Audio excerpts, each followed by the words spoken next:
back. This is an attempt to enlighten us all regarding street gangs. I don't know if I can enlighten you with where are the parents of those children while they're on the street? Yeah. Where are the parents, the question is. Patty, you want to handle that one? Where are the parents? Well, now I'm married, and I don't live with my parents Well, but anymore. when you were 16, the question is... Well, my parents were working. My mother is divorced, and I was living with my mother. And my mother was never really around when I was doing all these bad things. And when she found out, she would tell me, "No, I better not catch you with these guys." And I would always sneak out and go with them and drink beer and all kinds of crazy things. At 16? At 16. Yes. I teach vocational education in Sacramento, California. My feelings are that we should have more vocational schools. I feel the academic community, 85% of the courses in schools are oriented toward academic education, when 85% of the kids are going to work with their hands. I feel very strongly that young people should have the opportunity to go to work at a younger age, and that's my speech. You agree? Yeah. You know, if I were a member, I'm not trying to tell you, I'm not suggesting what I think is important, but I think for the sake of our conversation, bounce off this. If I were a member of a street kid in a large, urban, northern industrial city, if I were a minority person, and I were 12, 14 years old, and maybe my folks are trying to keep the wolf away from the door, maybe both are working, maybe they're divorced, whatever the situation, I'd be a member of a gang. I would find comfort there. I would find allegiance. I'd get a sweater. I'd have colors. That's right. Now, I guess if that's right, then let's deal with the issue here. It's going to happen.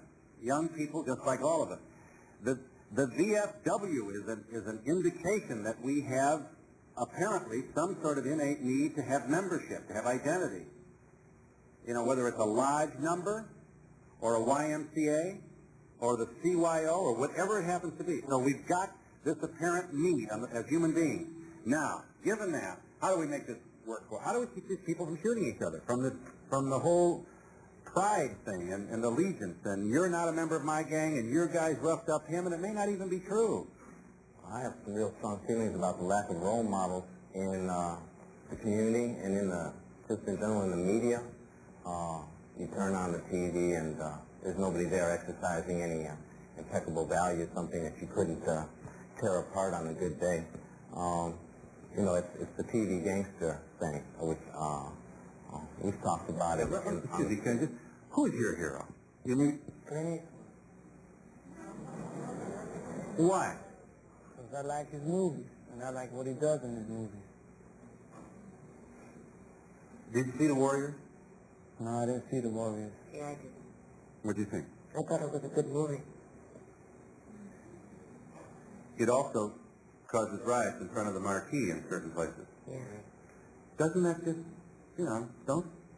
don't I come out of a movie like that pretty filled with popcorn and... Some kids do. Some kids come out thinking they are the Warriors. Yeah. Well, is that good? No, it's a movie, a movie is a movie. But this is where, I think the point that Mr. Goldberg is trying to make is that... Yeah, and it goes even further, though, to the same thing happening on the street corner. A lot of the kids probably find that their parents are working. Either they're living with one parent or both parents. In most cases, both parents or one parent is working. Sometimes two jobs. They come home tired. The